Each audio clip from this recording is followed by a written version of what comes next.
All right, welcome back to the Group Show on a Monday NFL Draft Review with Jack Hammer. It was great to follow at JackHammer_NFL. And he's with us. He was with us last week to preview the draft. He's back with us to talk Niner football. Jack, good to see you. Thanks for the time. Yeah, no problem. Thanks for having me on, Larry. Well, what'd you think? Why don't we just, without me leading you in any direction, give me your first thought on the draft. What'd you think from the Niners' perspective?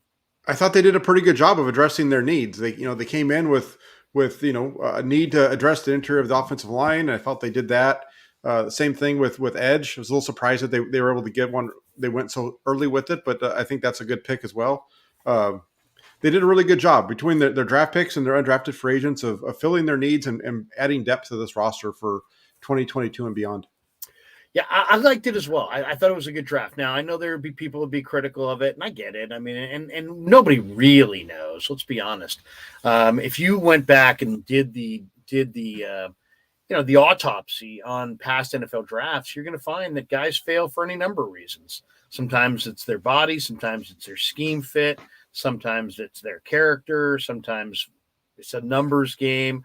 Sometimes there's injuries involved. I mean, there's a lot of factors that go into making an NFL team. But overall, I like this draft as well from the 49er perspective. I love the Drake Jackson pick from the standpoint of everything they do defensively is about putting pressure with their front. It's a rush and cover game. They believe strongly in the front. They've built up their defensive front, but they need that guy who's, if you're going to have Nick Bosa, you're going to pay him a king's ransom. You can't, it's like having a security system, but leaving your back door open. You can't leave yourself open like that. You have to shut that back door. And Drake Jackson shuts that back door. He's going to be the guy that puts heat on the quarterback from the backside and flushes people into the lap of Javon Kinlaw. And I like the Jackson pick because I love his get off and I love his motor. Yeah, it's just like we talked about, right? We talked about this before the draft, how that guy opposite of Bosa has to be the speed rusher coming off the edge, and that's really what they get in Jackson. He's incredibly fast and quick. John Lynch talked about the need to have that guy opposite of Bosa be able to. He's going to be seeing a lot of one-on-ones and be able to win those one-on-one matchups, and that's what they get with Jackson. This is like I said, I was a little surprised that went defensive end at 61, but the player they picked there was really a nice pick for what they look for, what they do. The one weakness that Jackson has, Jack, is that he's not great against the run. But in this wide nine where you're just getting up the field, to me, what you do against the run as an edge rusher is almost secondary. Yeah, and I wouldn't expect to see him be I don't think we're going to see him be the starter right away week one. I think this is the guy that's going to be expected to be the backup, and he's going to think of him probably like in an Aldon Smith type of role. Here in 2022, if you remember how Smith was in 2011, he just came off the bench second, third down. I think that's what we're going to see with Jackson. What did you think of the LSU running back? A lot of people were critical of that pick, Tyrion Davis Price, about 220 pounds, and sure, man, if you saw the Florida game, I mean, he just absolutely crushed Florida. They still have yet to tackle him. Well, what did you think of that pick? What did you think of the idea of going to running back that early? I didn't have a problem with going running back that early. I thought they were going to go running back in round 3. There would be a pretty good chance of them doing that. I don't really like this pick based off of what I've seen of the player. I don't think he's he's kind of a faster version of Elijah Mitchell. He's kind of a cross between Mitchell and Sermon, what they already have. He's faster than, Mitchell is a guy who runs up inside, does a really good job between the tackles. That's kind of what I see with Davis Price. And then the other piece why I say he's similar to Sermon is because he's a guy who put up big numbers in a few games, but didn't do it throughout the entire season. And he's kind of a volume guy who the more carries he gets, the better he gets along. And that's a Sermon kind of thing. So that's what worries me there, unless he's going to be the starter. I don't know if he's going to quite pan out for what they're looking for at 93. I just like the speed. And to me, that was the pick that tells Deebo, you're not going to be a running back. If you stay here, and we'll talk about Deebo before we leave, but if Deebo, to me, they want to have a dynamic back, somebody who's bigger, but also dynamic. And Deebo was giving him that. And if you're going to use Deebo as a receiver, maybe Davis Price, could slide into that role. I thought there were some better backs on the board, but I do like the 220-pound sub 4.5. Yeah, no, he's a guy that he definitely is going to help with the Deebo Samuel piece. And then also the other thing too, I like I said, I'm not extremely high on it, but the one way that you could be is you know Shanahan's had success with big backs like this in the past. Alfred Morris he had in Washington, and Morris put up big numbers the 2 years that they were together there, his first 2 years with the team. So it'll be interesting to see how Davis Price fits in with their system and how much running outside the tackles he does, because you didn't really see it all that much on his film with LSU. They went Danny Gray out of SMU with that next pick, and man, Danny Gray's interesting because he is electric fast. I mean, very, very fast, and can create space underneath. And to me, this is a player that I thought was a perfect fit for the perfect complement to what they have at receiver. I really like this pick. I loved the hearing from Shanahan that their scouts felt like toughness was one of his traits, because the explosive speed just jumps off the film, but you don't really know about the toughness unless you talk to the scouts, and they're saying he's plenty tough. So that to me might have been one of their best picks right there. It is. I like the speed. I like the fact that he can make plays at all three levels of the field. The other piece that's kind of interesting with him too is he didn't play a lot at the FBS level. He was a JUCO transfer, so he's only played 18 games at SMU. So he's just coming into his own, and so we're going to see him. It's kind of a similar situation to Trey Lance. We're going to see him grow with the 49ers, I think. How about the offensive line? They addressed the offensive line. Spencer Burford from University of Texas San Antonio, and then Nick Zagel from Fordham. Both not really necessarily household names, but man, watching the draft highlights of these guys, both of them were just nasty, throwing guys to the ground. Zagel, looks like a guy who might be able to play guard or center. Burford's got experience at both offensive right tackle, right guard, left guard. He seems like a pretty versatile, long-armed, moldable prospect. They should have a pretty deep offensive line with, as far as the depth pieces. They added several, and then even some guys after the draft. What did you think of the offensive line improvements? I like those picks. The Burford pick and the Zachel, I think it's Zachel, is how they pronounce his name. But those were two good ones. They're both Senior Bowl guys, and that's where they caught. They were following Zachel for a long time. They caught on to Burford a little bit later, but both these guys did a good job. They liked what they saw out of them at the not the combine, but at the Senior Bowl. And I like these picks. I meant like what you said, especially with Burford. You see him out there at left tackle. He's throwing guys down. He looks like Trent Williams at times with the way that he's just throwing dudes down on the ground. But I think they definitely added good depth to their offensive line with both of these picks. I don't know if I'd expect either of them to do anything. I think they're set up for the years ahead. Maybe my favorite pick was the Clea Davis pick from Central Florida, just because I loved his film and his motor. 6'1", 310 pounds, and former linebacker, and he's got great speed, and you can see the movement ability, really quick, scheme versatile. I could see him being a very intriguing interior rusher. I don't know if he'll be healthy at the beginning of this year, but man, Clea Davis, and it sounds like from listening to Lynch that they kind of fell in love with his personality. They feel great about Coach Eric and Tapp and their coaching staff on the defensive line. And man, that room is stacked. I mean, I was doing a depth chart of their D line, and it is ridiculous. Bosa, Kinlaw, Armstead, Jackson. Let's say those are your starters. Ebukam, Ridgeway, Givens, and Teray. That's your backups. Willis, Hurst, Clea Davis, Charles Amenahue. That's your third line. And then Alex Barrett, Kerry Hyder, Chris Slayton, and Kevin Atkins. I mean, seriously, they got four entire fronts of defensive linemen. I mean, not this many guys can't possibly make the team, but I love the film for Davis. I agree with you. The fact that this guy was a linebacker, he has athleticism. The athleticism jumps off the film. The stuff that he's able to do, and I know Adam Peters and John Lynch both, said that they remind him a lot of DJ Jones with his explosiveness. I think he has a little bit more bend, a little bit more ability to run than Jones gave them. But this was a really fun pick, I think. And I don't know, like I agree with you. I don't know if he's going to be a guy that makes the roster right away. I think he might be a pup candidate early on, but they really like what he brings to the table. And this is a guy that I see them that they seem to feel they're going to be able to mold into a playmaker for them down the road.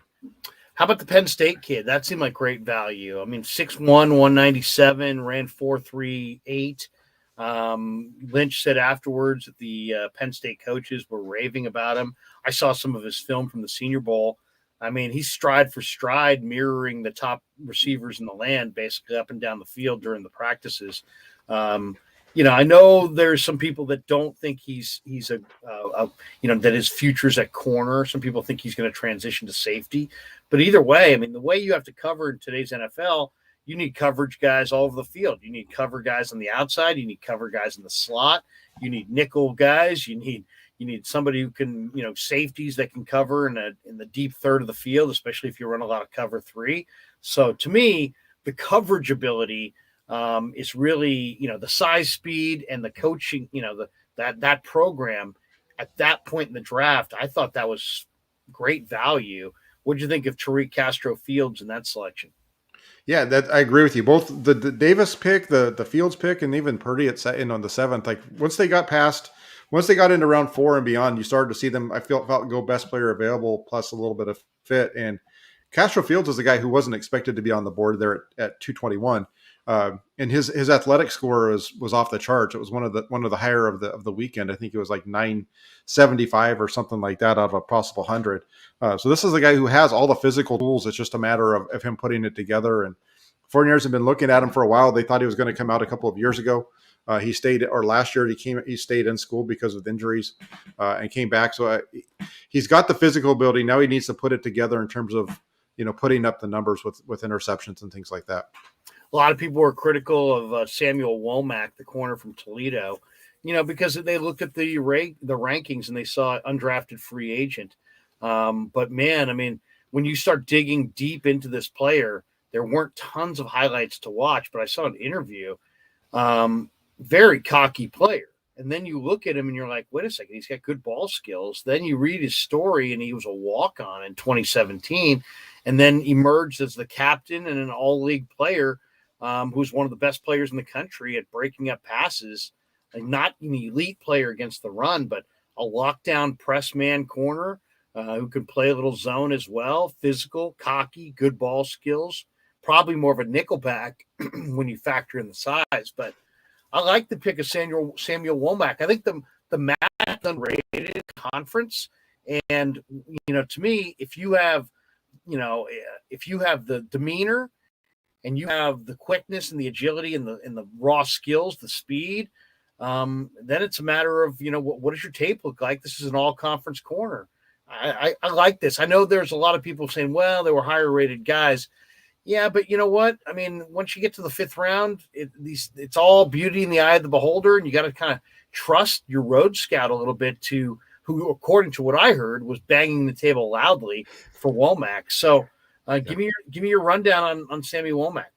Now you hit it right there. The road scout really loved him. He was all over this guy that they were saying, and he's got the speed, he's got the physicality at the line of scrimmage to get his hands on guys and kind of redirect them, and then he has the ability to run with them after that. So it's going to be interesting to watch how this plays out. The 49ers went cornerback at 172 2 years in a row. They did the same thing. They took Diamador Lenore in the same spot last year. And it's going to be fun watching this guy play. So he had 93 pass breakups at Toledo over the course of his career, school record. So he definitely can play. And I'm looking forward to watching more of his tape to kind of get a little bit better understanding of the player beyond just what I've read and heard. Yeah, he's interesting. You'll like what you see when you dig a little deeper. What do you think? To me, the main reason, if you said, what's the main reason you like this draft class for the 49ers? It's because it was almost like 2 classes. They had the guys they drafted, and then they had a whole nother class of guys, of undrafted guys. And I felt like they probably, I mean, I'm the sick freak who's actually looks at a lot of these guys. I thought the 49ers undrafted class was the deepest undrafted class in the entire league. And I looked at everybody's list. I think there's several guys that can make their team that did not get drafted. And it was really perplexing as to what, and they gave some of these guys extra bonuses. One of them was Donovan West, the ASU center, who, Jack, I saw rankings in the 3rd round for West.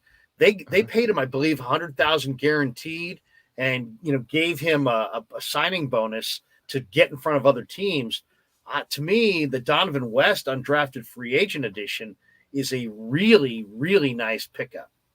Yeah, if the 49ers had drafted West in the 105 or the pick in the 4th round, I think it was 134. If they had taken him there's nobody that would have complained about the 49ers pick doing that.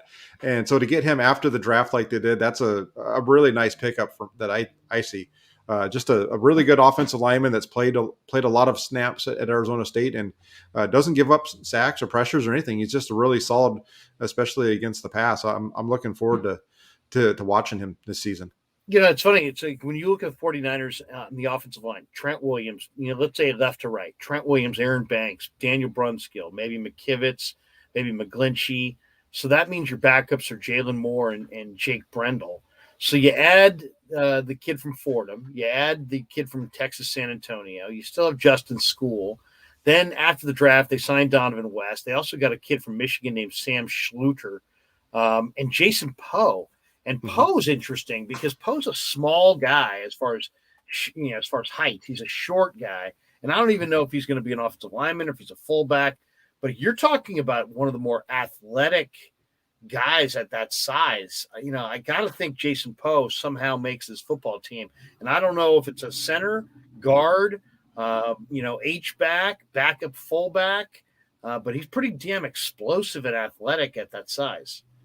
Oh yeah, this is another one that I would have expected to see taken. There was Jason Poe and Leon O'Neal are both guys that they picked up as undrafted free agents that I would have thought they would have been taken in round 6 or by round 6. They were Jason Poe is extremely explosive, like you said. He's a little bit undersized, which I think is why he fell as far as he did, and he fell out of the draft. But from the athletic standpoint, this guy is explosive and can do a bunch of different things. So I'm looking forward to seeing him in camp and what he does against the defensive line of the 49ers. Yeah, and you mentioned Leon O'Neal. I mean, they 49ers, there were more than a couple mock drafts that had Leon O'Neal coming to the Niners.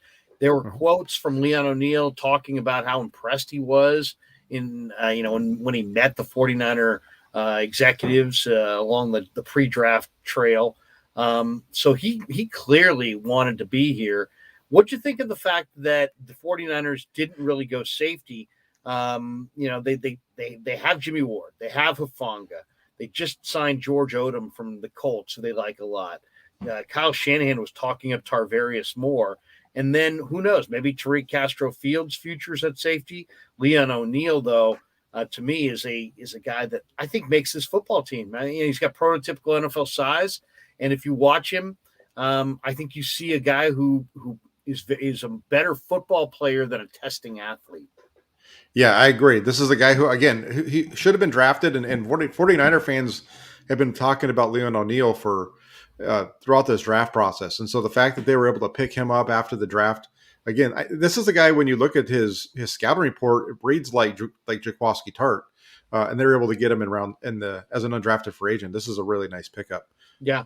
Brock Purdy is interesting too. I mean, that's a name that college football players all know. He played at Iowa State, and he's underwhelming. I got to be honest, I didn't love that pick. But if you're Kyle Shanahan and you just want a third quarterback that's a rookie, you don't want to, you're coaching up Trey Lance. He's going to get all the reps. Sudfeld is your number 2. You want a rookie quarterback to man that third spot. If that's indeed the case, and it sounds like for cap reasons they do, I think Purdy in a lot of ways is the perfect rookie quarterback. Why? Because you don't have to coach him up. He's a very polished player. He might be ready to play faster than most of the quarterbacks in this draft, despite the fact there's obvious limitations to his arm strength and his mobility and his athleticism. But as far as quarterback who knows how to play the position, the ball comes out on time. He understands what he's looking at pre-snap. He knows where to go with the football. He's experienced. If you want an experienced, smart, all-in football player, and to help Trey, learn this offense through film study, it's hard to go wrong with Brock Purdy. I mean, he's not going to threaten Trey. He's got a lot of Nick Mullins traits. As far as physical, he's not the most overwhelming guy, but he's also done it. He's done it on a high level. and has had a lot of success. I think that was a really nice pick. And what I really like the most about it, Jack, is when they move Garoppolo, they're going to have the cheapest quarterback room in the entire league between Sudfeld, Purdy, and Lance. And that's money they can spend on other parts of their roster. Yeah, that's how they're going to, if they're able to get Deebo Samuel back, that's how they're going to be able to do it, right? Because they're going to have that cap space because of that cheap quarterback room. And as far as Purdy goes, I really like this pick as your third guy. I agree with you, and everything about him just screams Nick Mullins, and the fact that he doesn't have the biggest arm, but he's really good off of play action. He's really good over the middle of the field, which means he's going to be able to kind of work Shanahan's system to an extent, or Shanahan can work around him. And the other thing I like about Purdy is that he's a guy who wasn't highly recruited. He had to go fight his way into the lineup at Iowa State, and he dropped all the way to the last pick in the draft. And I think he's going to come in here and he's going to have to do the same thing. He's going to have to fight his way onto the roster or practice squad of the 49ers and prove that he can do it. And it's a scrappy kind of guy. It kind of reminds me of, like you said, Nick Mullins as far as what he does on the field, or a Jeff Garcia type of guy who, didn't get his chance but had to fight his way there. Let's talk perimeter. Wide receiver. Why don't we start with Deebo before we get to some of the additions here? The report coming out today is that Deebo still wants out. Does that report surprise you? Were you of the mindset that when he didn't get moved after round one, that was an indication that he was going to be here? When you read that he still wants out, what do you think? Where does this go between now and camp? It seems like all these guys who are under the, being managed by the same agent. Yeah. Thank you, agent. Thanks for picking me up there. are all being traded. None of them want to stay. They're all wanting to move. And I don't know exactly what all the deal is there with Dandy and the reason that's happening. This is going to be one of those things where if the 49ers get it done, that's great. And if they don't, they're going to look like they're going to have big time egg on their face if this doesn't work out the right way for them, because they had some good value. What they were offered by the Jets was actually more than what the Eagles received or gave up, for AJ Brown. So they need to make this right somehow. The 49ers usually have been able to, but this is a tough situation. And, even Peter King kind of poked at it a little bit today in his column. What did Pete say about it? He referenced it, but did he take a side? It almost made it seem he's so favorable to Lynch and to the Niners because he spent draft weekend with them a couple of years ago, that it just seems like he wasn't judging them at all. Or, I mean, the reality is they turned down the 10th pick in the draft, which was Garrett Wilson, for Deebo Samuel, and now Deebo might not show up anyway, and you may wind up with nothing. And if you get a 2023 draft choice for Deebo Samuel, or worse yet, he holds out, isn't happy, does just the minimum to get his contract to expire, and turns this into some gigantic freaking sideshow, then Lynch screwed up and Shanahan screwed up, and they misplayed their hand. And all the Niner yes men out there in the world can't make it right and can't change it. So that's the one thing about this that makes me go, they could have had Garrett Wilson. They could have had the 10th pick in the draft. They opted to not make the deal, making it seem like, hey, we're going to put all this together and this guy's going to be fine. Everything's going to be fine. That's great. Now there's some pressure to get it done. Or, as you said, they're going to have egg on their face. They're going to look bad. They're going to get criticized. And guess what? The criticism is going to be justified. Absolutely, because they need to get it done, because there's all kinds of everything. If they don't, it's all bad for them. They feel like they can get it done. They've done this in the past with some other guys, but this just seems like a different situation with the way, and you're not hearing it directly from Deebo Samuel. You're hearing it, through other people. So that's the only bad part about it, is you're not hearing it from the source. But just looking at what's happened with Dandy's clients, it's, I'm not 100% certain he's going to be there when training camp opens up. So how do you see it playing out? You think they'll trade him for a veteran? Do you think they'll trade him for 2023 picks? To me, a trade for 2023 picks is almost a nightmare situation at this point. You're going to play without Deebo this year, but the team that gets him is going to have him, and you're not going to get compensation until 2023. I don't know. And yet you don't see players traded for other players very often in the NFL today. So I don't know. I don't know if there's a trade out there that would be attractive at this point. And all the other alternatives are pretty unattractive. I kind of took Lynch and Shanahan at their word when they didn't move him, that they felt like they had their hands around this problem and that they had a solution. But now finding out that he still wants out makes me feel like they just kicked this can down the road. If they don't and that's the thing here, they did the same thing with Jimmy Garoppolo, and we're still sitting here waiting for resolution on Garoppolo as well. And so this is one of those things where if they don't get this done, that you're going to see some definite blowback on them come training camp or shortly thereafter if these guys are still dealing with this situation. You might see Deebo take a week or two could go into training camp. If they get him signed by week 1 and he comes out and does what he is supposed to do, that's a different story. But this whole between Deebo Samuel and Jimmy Garoppolo and them still, they're all in on this value, which I understand you want to get the value for these guys, but it doesn't seem like anybody else agrees with you, especially with Garoppolo. Yeah. All I got to say is, to John Lynch is, you better know what you're doing. Richard Willett says, as long as Jimmy G is on this team, we don't have the money to sign Deebo, right? Right. That's correct. That's correct, sir. Yeah, because if you look at the deal that A.J. Brown signed, the 49ers over the salary cap, if they did exactly the same thing to Deebo Samuel today. Wow. I mean, I guess you could, a lot of people say maybe the Ravens would have interest. I mean, I'm sure there are teams that would have interest in Deebo. That's not going to be the hard part. The hard part is, what are you getting back in return? And how does that relate to the 10th pick overall in this draft?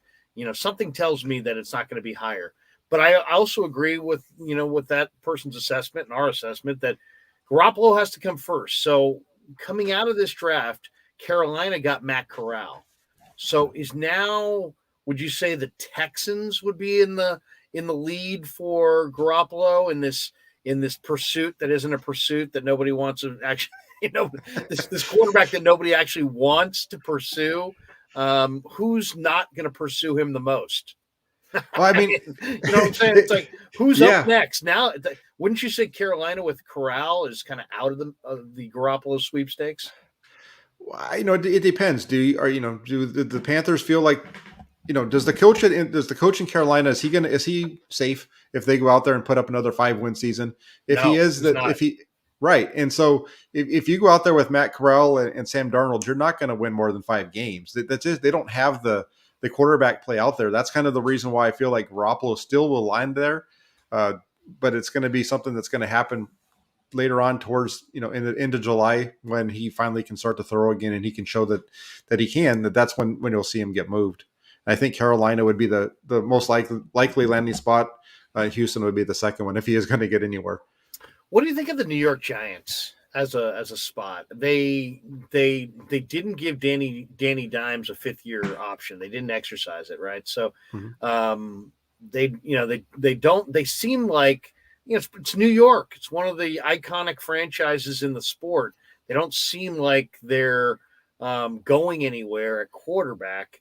Would you think they do have Jones, they do have future picks, they do have Saquon Barkley, they do have some things that would interest the 49ers, I would imagine, maybe in a trade coming. I mean, I don't even know what the Niners are even looking for at this point, but what do you think? I mean, you think the New York Giants could be a spot for Garoppolo, or do you not look at them as viable?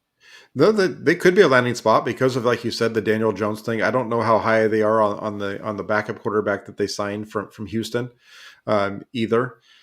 So maybe there's a spot there for him. I know the Giants at one point were talking about being willing to trade Saquon Barkley. So maybe you send Garoppolo and Barkley back and forth with a pick on either direction kind of thing, and the 49ers get an explosive back that can catch the ball in the backfield, and the Giants get a quarterback that they could help them win this season.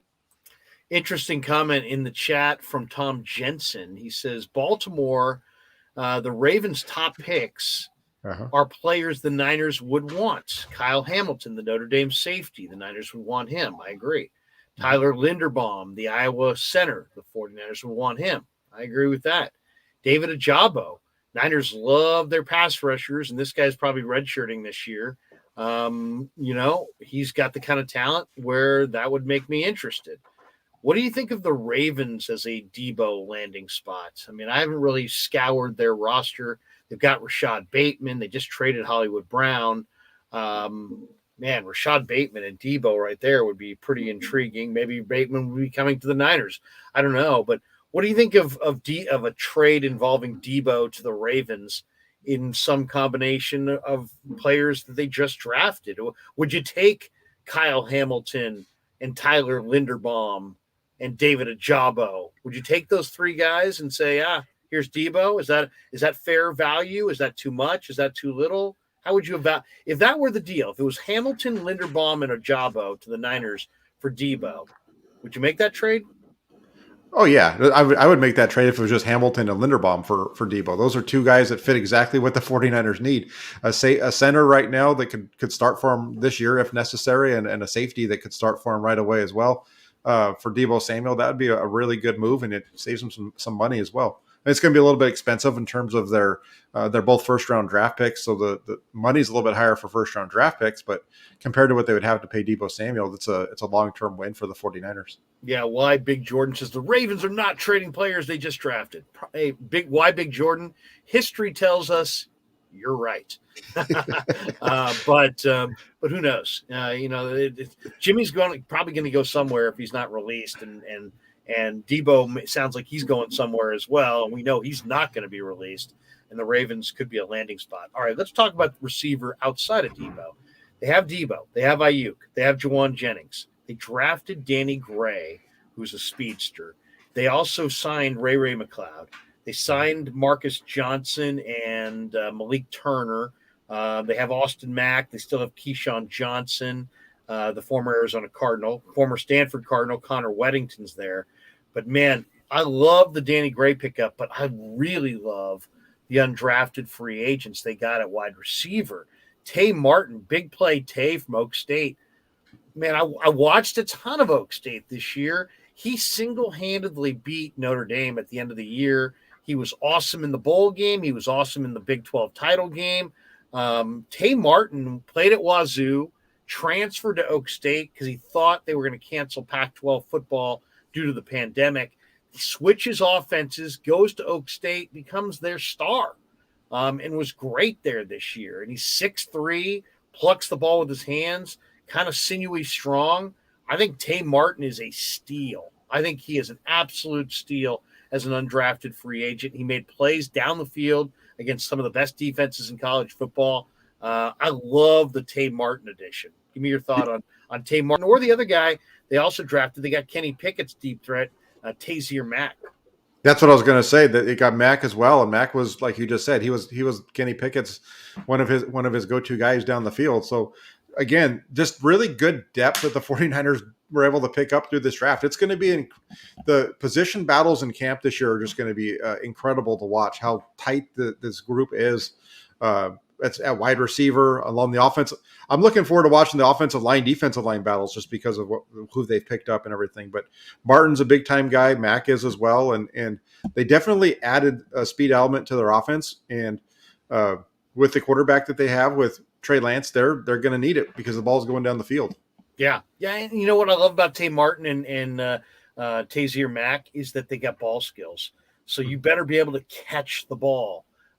Because it's coming in hot, and it may be some high speed wobbles. And Trey's got great arm strength, but he doesn't throw the most catchable ball. So they're going to need to put an added value on ball skills, and both Tay Martin and Tazier Mack have ball skills. Let's talk about the secondary. You saw Verrette was re-signed today. What do you think of that? Did that catch you by surprise? And to me, I like that addition. I like re-signing Jason Verrette. I think not only is he a local kid, but he's got Pro Bowl feet, and when he's healthy, damn, he's a hell of a corner. It's a little bit of a surprise, but John Lynch had mentioned earlier on in the offseason that they would be open to the possibility of bringing him back. I like the pick from the standpoint that the 49ers have more depth there. I didn't really like it last year when they brought him back because they didn't have much depth at the cornerback spot, and his injury history wasn't very good. But now that they've built up that cornerback room to bring a guy back like Jason Verrette, if he can stay healthy and we know that when he plays, he's an all-pro level. So if he can be healthy, this is a great re-signing for the 49ers. It's all about health with him. Yeah, I mean, and suddenly corner. I mean, look at their depth now in the corner. You know, five is a great number. If you have 5 good corners, that's considered a full room. Ambry Thomas, Charvarius Ward, Emmanuel Mosley, Dante Johnson. You still got Diamador Lenore. That's 5. Then Womack is 6. You got Darqueze Denard. That's 7. And then they've got Verrette. That's 8. And then they've got 2 undrafted guys that are kind of interesting. Taylor Hawkins and Quantrez Knight. Hawkins played for a really good San Diego State defensive team and made plays. I mean, made lots and lots of plays. Very productive college football player. I don't know if he's a safety. He might be a free safety, or he maybe stays on the corner. And then Quantrez Knight from UCLA. If you watch the Bruins, Quantrez Knight made a ton of plays, and he's physical. He flies around. He's athletic as hell. I don't know what his 40 time is, and that's probably why he was undrafted. It's probably on the slower side, but Taylor Hawkins, Quantrez Knight, UCLA and San Diego State, both those teams leaned heavily in the secondary on those 2 players, and the Niners got them both after the draft as undrafted guys. I'm really eager to see if Hawkins and Knight can transition to the NFL. Yeah, I think Knight's going to be one of those guys who's going to be definitely in the competition at the nickel slot position. He's got that speed ability and the play. I don't know about speed, but he's got that ability to play inside down in there, and he's definitely going to be in the mix with those guys. What did you think overall as far as around the league? Is there anybody's draft that you're looking at and saying, wow, because to me, this is the day or this is the weekend where, I can see if there's a team that's really building towards a Super Bowl. I felt like I saw it with the Rams a couple of years ago. I was singing the praises of Les Snead. I just loved some of the moves that they had made.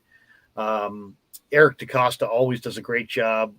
Obviously knew some before that with the Ravens. But give me a team or two that you looked at their draft and thought, wow, they're coming. I thought, like you said, the Ravens did a really good job. I felt like in the NFC West, I thought the Seattle did a really good job. It's funny, that's a group out there where they've been struggling along the offensive line, and then they finally trade Russell Wilson and they go out and draft a couple of good offensive linemen. They got a good cornerback in Kobe Bryant. Yeah, so they definitely had some really nice picks. I really like what Seattle did as well, especially in terms of the NFC West. I think the 49ers and Seattle had the best drafts. Yeah, no, I totally agree with you on Seattle. I thought Seattle was terrific. I mean, they get a blue chip left tackle in Charles Cross, right? So, they haven't had he's probably the best offensive lineman they've drafted since Walter Jones. And he's going to be terrific. Then they get an edge rusher in Boye Mafe. They get, I think, the best running back in the entire draft in Kenneth Walker III. Kobe Bryant and Tariq Woolen. You get 2 big corners in the mid rounds that might be able to be plug and play. And then I love their 7th round picks. I mean, Bo Melton from Rutgers, ran in the 4.3s, has great size. And then Derek Young from Lenore Ryan, he's a jumbo wide receiver. They actually list him as a tight end. If he does play tight end, he's a movement tight end, but man, he's a powerful 225-pound athlete. So I thought they had good receivers in the 7th round. I thought they got a couple good corners out of it. They got a premier offensive lineman. They got, a number 1 running back. They got an awesome edge rusher. Yeah. John Schneider improved his O-line, his defensive backfield, his pass rush, his wide receiver room, and got the number 1 running back in the draft. The team, though, that I think is coming, and I hate to say this because I can't stand this team and I can't stand everything about this team and their fans, is the Dallas Cowboys. I think the Dallas Cowboys are absolutely coming. Last year, the defensive player of the year was really who was the defensive player of the year for the Cowboys this year? It was number 11. Parsons, Micah Parsons from Penn State. Well, look what Dallas did. They go Tyler Smith, tackle out of Tulsa. Terrific offensive lineman. One of the best offensive linemen in the draft, I thought. Super physical. Love his potential. Then they get Sam Williams out of Ole Miss in round 2. Stud. He flies off the edge. 4.5 speed. Incredible player. Then you get Jalen Tolbert, the wide receiver out of South Alabama. Big physical wide receiver. Jake Ferguson, the tight end from Wisconsin, terrific pick, I think. Ferguson's going to play in the NFL for a number of years. Then you get to day 3 of the draft. I don't know about some of those guys in the 5th and 6th round, but they get to they take Damon Clark at LSU in the 5th round. He's not going to play this year. He's got a spinal issue. But Damon Clark is an awesome monster player. I mean, he's going to be a Pro Bowl caliber linebacker. And then they drafted Arkansas's defensive tackle, Big John Ridgeway, who calls himself the Vanilla Gorilla. He is an absolute beast. I mean, that, and then they got Wanye Thomas, a safety out of Georgia Tech, and Marquise Bell, a safety from a small school as undrafted free agents. I mean, I hate to say it, Dallas is coming, man. Dallas is getting better. I mean, Jerry Jones fired Jimmy Johnson, ran him out, and when he had a dynasty, and he hasn't been able to win ever since. But here we are now. He's late in life, and they figured it out. Somehow I don't know if it's McCrary or McClay, or they got another guy in their system now. Jack, it's not just Steven and him and his. It's not just him and his kid. They've got real scouts and real personnel people, and they're making good decisions now in Big D, and they're coming, man. I don't know if they're going to get there soon, and I don't know about, if it's, I'm not sure about the head coach, but they've made some really good decisions in the draft the last couple of years, and their talent 2 years from now is going to be special. Yeah, I agree. And the one name that you didn't mention right there as far as their day 3 picks was Deron Bland, the cornerback from Fresno State that we were talking about the other day, who was also he transferred from Sac State to Fresno State. They picked him up in the draft as well. So they are definitely building something there. They were were able to make the playoffs last year. I think the quarterback, as long as he's healthy, they have a really good chance to continue to build. We have a donation here in the room from 49er First Takes. It says, this Niner cornerback room in training camp will, I think, breed a really good, deep secondary. I mean, they do have depth. They have depth on the corner. I mean, I didn't even mention Tariq Castro Fields is really a corner. So you got, you want 5. So if you can go to camp with 10 prospects that you like, and then let it whittle down because of injuries and competition and that kind of thing, I think that's the ideal situation. And they're getting to about that spot where they got about 9 or 10 bodies at that position that they kind of like. And I thought the Verrette addition today was big. Do you think there's a chance that they will sign Tart, or do you think that ship has sailed? I feel like that ship has sailed. That's the one guy who, they asked about after the draft if they had any discussions with Tart, and they haven't had any discussions with him. That one I think just kind of sailed. I think there's a little bit of a souring of that relationship from, I'm not sure which direction, but it doesn't seem like that's going to happen. Because with the Verrette thing, they talked already about being open with that one. They didn't shut the door, but it doesn't sound like they're really eager to pick up the phone and call Tart either. It's interesting now. We got this one. Shanana says we could have signed Davis Price as an undrafted free agent. I doubt that. He's 230 pounds, 225 pounds, and he ran sub 4.5. And he had, some monster days in the SEC against, defenses that have premier athletes. If you want to say that you preferred another back, or you would have gone with a free safety, or they should have waited. But I think on their to-do list, it was how they see things is on the football sense defensively is rush and cover in that order. So they're always thinking rush, rush, rush. And they got to the Super Bowl with D Ford, and in their minds, if they could just replace D Ford, maybe they could get back to the Super Bowl. So that's the impetus for the Drake Jackson pick.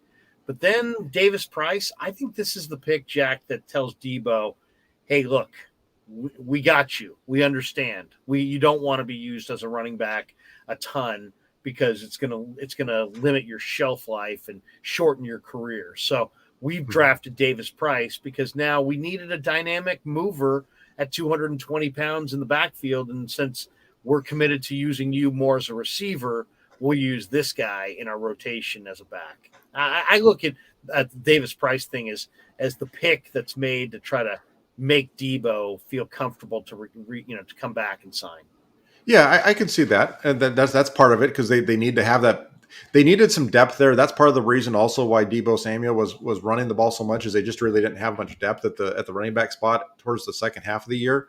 The Davis Price, I said earlier that I felt like he's kind of Elijah Mitchell and Trey Sermon again, but Elijah Mitchell was banged up quite a bit his rookie year, and so if he's going to go through that again this year, now they have somebody that can just continue and step in and give them a pretty similar, be able to do similar things for them, and I think that'll allow Deebo not to have to be using the running back role as much. And I also would like to think, I think the 49ers should give Trey Sermon a shot as their third down back. He was better in college as a receiver than JaMychal Hasty was. What do you think of Trey Sermon this year, Jack, in the Seattle game? Because we had John Lynch on the radio the week after, and I said to him, I said, John, I loved what I saw out of Sermon in this last game. He was a slasher. He looked quicker. He wasn't dancing at the line. He was decisive. To me, it was a glimpse of what's to come. And he's like, I agree. He goes, I really loved what I saw. And then literally we never saw the guy again. I mean, it's not like John Lynch is some guy selling pretzels in the upper deck. He freaking is the general manager who drafted the guy. He told me after the Seattle game that he loved the way he looked. We never saw the guy play after that. I'm trying to keep things on the positive, but is there a communication breakdown between the guys who scout the players and the staff, the coaching staff that doles out the reps? Because it seems like there was a disconnect this year, Jack. I mean, Banks was a second-round pick. He wasn't up ever. Jalen Moore looked great in preseason. He didn't play a lick and couldn't even share time with Tom Compton at the end of the year. It's weird. It was like their coaching staff said to their scouting staff, you think that guy's ready? Yeah. Thanks. No thanks. Give me Tom Compton. What do you make of that?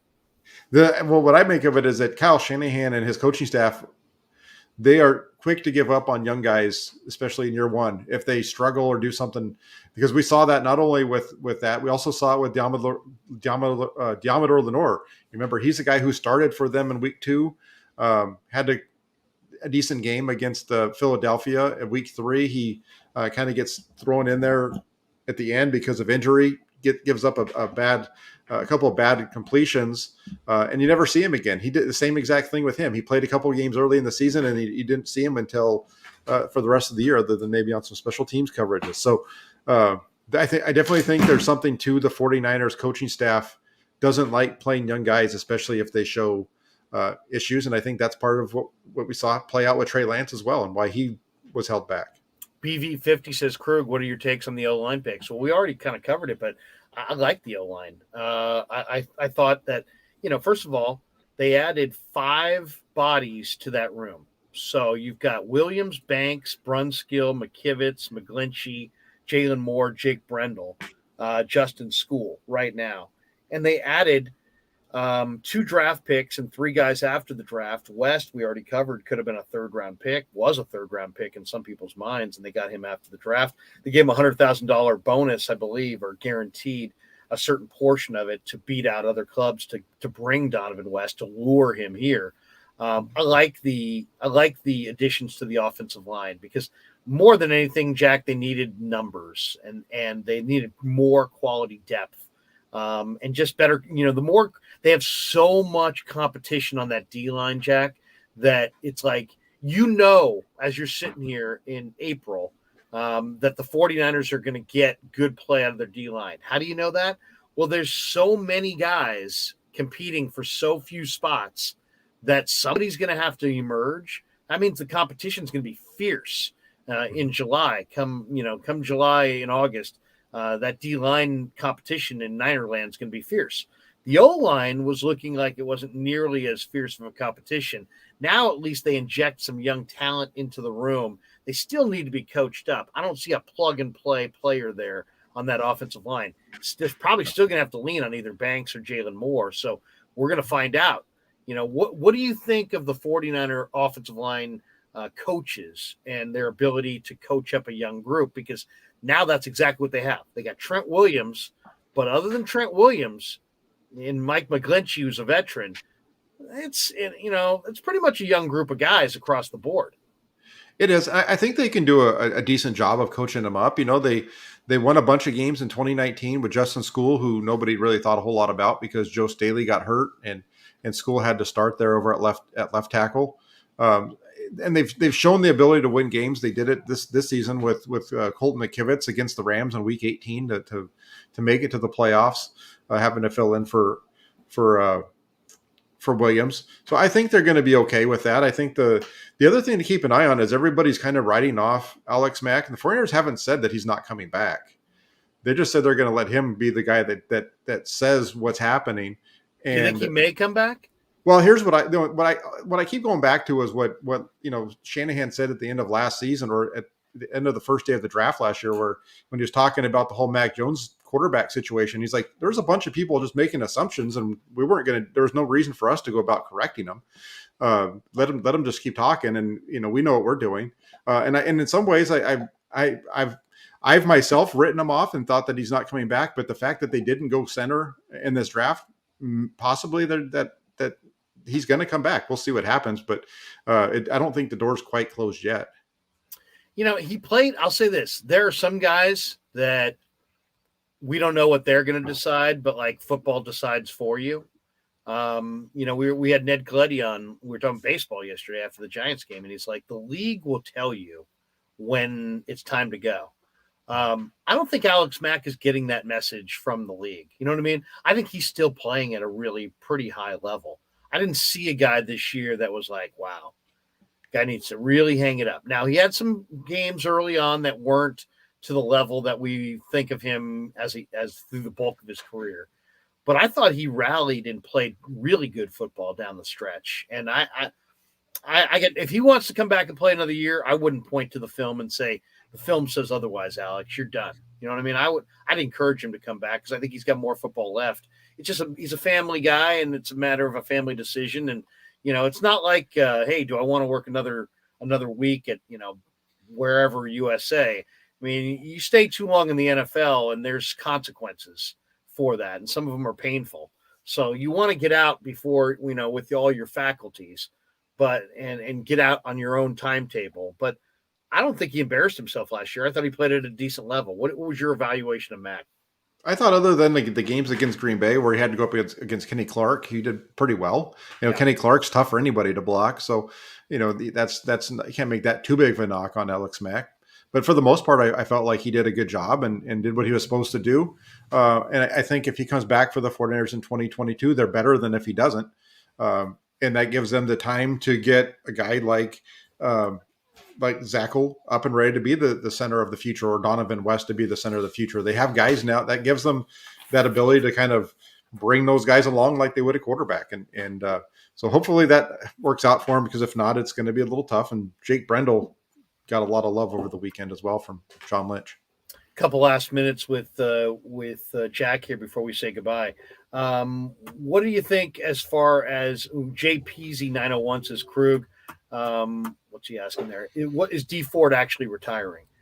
What do you think? Is D Ford hanging it up? Is that for sure? Where are you with D Ford, or where do you think D Ford is? Yeah, I'd be really surprised if he doesn't retire, or if he's not, or if he's with the team in any way this season.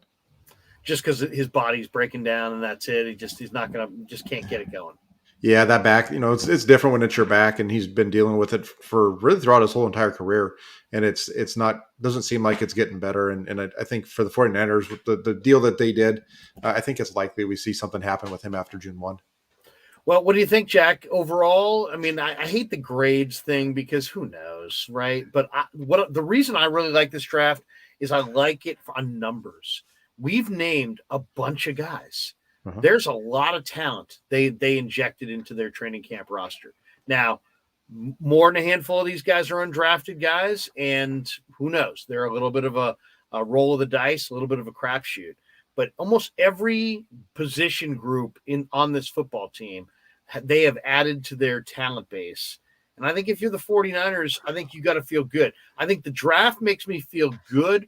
I think the post-draft, the undrafted free agents make me feel great about this. And I know people would say, whoa, they're undrafted free agents.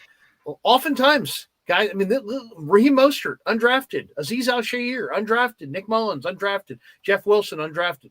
The 49ers have shown a propensity in recent years to have a great eye for undrafted free agents, or they're really good at luring them, at inviting them, at somehow outbidding their counterparts for the top undrafted free agents. I have to say, when you combine their draft class and their undrafted guys, I'm pretty impressed with what they've done. Yeah, and another undrafted free agent is Emmanuel Mosley. I mean, they've done a really good job of at the end of the draft and even like you said, the undrafted free agent guys. And so when I look at this draft, I feel like it's just a really good one to add depth, and it gives them guys that they can count on for the next couple of years. I feel, the Drake Jackson pick, for example, and the pick of Clea Davis White, like you mentioned, they already have 11 guys deep on the defensive line. So why are you taking defensive linemen like you're doing there? And when you take a step back and you look at the 49ers roster construction, they only have 3 defensive linemen signed beyond this year. So you've got to get guys that are, it's not always about what they do in 2022. It's about 23 and beyond as well. And I think they did a really good job of addressing that. The big news today in the NFL, DeAndre Hopkins suspended 6 games for PEDs, and now that kind of makes the Hollywood Brown edition makes a little bit more sense. What do you think? Arizona got McBride, the Colorado State tight end. I thought that was a terrific pick. Other than that, I thought their draft was just eh. And I thought the Rams, had a Super Bowl hangover type draft where they drafted a bunch of guys that, I don't really see the meat and potatoes of the Rams draft. I think the Rams had one of the weaker drafts, and I think Arizona, after their first 2 picks, kind of had a weak draft. But give me your thoughts on D-Hop and the news of the day. I hope the 49ers played the Cardinals at some point in the first 6 weeks. That's for sure, because I think that'll help them out, because Hopkins gives the 49ers a lot of trouble with his size and ability to get up. And so not having them there, I know Hollywood Brown is a good receiver as well to kind of replace them, but it would be nice to have them at some point in the first month and a half of the season. Let me pay some of the bills here. Tellmetrics.co is our sponsor. And if you're an orthopedic surgeon, an occupational therapist, a chiropractor, or a physical therapist, Tellmetrics is designed for you to use in your practice and will greatly benefit your patients. Tellmetrics uses computer vision and artificial intelligence and provides a platform for outpatient rehab therapy services, both in the clinical and telehealth environments. Using Tellmetrics can improve your patient's experience and much more. So for all your sports injuries, if you're a physical rehabilitation specialist of any kind, be sure that you go to tellmetrics.co, Tellmetrix.co. Thanks to Casey Bateman and the good people at Tellmetrics for being proud sponsors of The Krug Show. And our other sponsor is Dan Coach Emilio, securemoney.com on the web. Danny's a retirement planning specialist. There's a lot of uncertainty going on in the world, and you want to make sure that your money and your retirement are not uncertain, that it's very certain and taken care of. And Danny's got 25 years of experience, born and raised in the Bay Area. He can help you get an immediate 10% premium bonus on your principal retirement account. Give him a call today. He's at 925-628-9966, securemoney.com on the web. It's not a one size fits all deal. Dan will sit down with you, talk about your portfolio, talk about your goals, talk about where you want to be in 5 years, 10 years, 15 years, and so on, and develop a strategy that's going to be perfect for you. So give him a call today, 925-628-9966. Thank you to Danny for being a proud sponsor of the Krug Show. And thanks to all the good people at securemoney.com. And we just want to thank everybody. Make sure that you hit the like and subscribe button. Be extra sure to hit that reminder bell, that notification bell, so you can catch all the upcoming Krug shows. I'm loving this. I'm loving the fact that we're talking about the NFL draft a lot. We're talking about the Niners a lot, the Giants, the Warrior playoff run. We're just having a lot of fun. So thanks for supporting my channel, the Krug Show. Thanks to Len. Thanks to Ryan. Thanks to the sponsors. And thanks to all of you. And Jack, thank you for your time, man. You are a wealth of information. People love hearing your breakdowns on 49er football. Give us a little breakdown. What you got coming up as far as things that you're putting out on the draft and where people can go and find your stuff. Yeah, well, I have my YouTube channel. If you go to my Twitter handle right there, jackhammer_NFL. There's a link to my YouTube channel. And tonight I'll be doing a call-in show. So if you want to talk Niner football and yell at me, you can. If you don't like the picks or you don't like what I'm saying, you can actually call in and let me hear it. And then I have shows pretty much all week long. I have one on tomorrow night. I do a throwback show with a 49er fan friend of mine, Sunil. And then the Hammer and Nail show comes up every Thursday at 5:30. Do people really call up and yell at you? Oh yeah, some of them do. We get into I got people that tell me I have no idea what I'm talking about. It gets fun every once in a while. I just have to ask them to sit back and let me talk for a minute, and usually we end up liking each other. Hey, you're the man. I really enjoy our conversations. Look forward to it. Hopefully we'll do it again in a few weeks. Thanks again, Jack. Awesome. Thank you. Have a great week. Never met a man I've been scared of. Careful, you gon' get exactly what you asked for. Here for whatever you bring me, getting handled. I answer to no one, I don't need to hassle.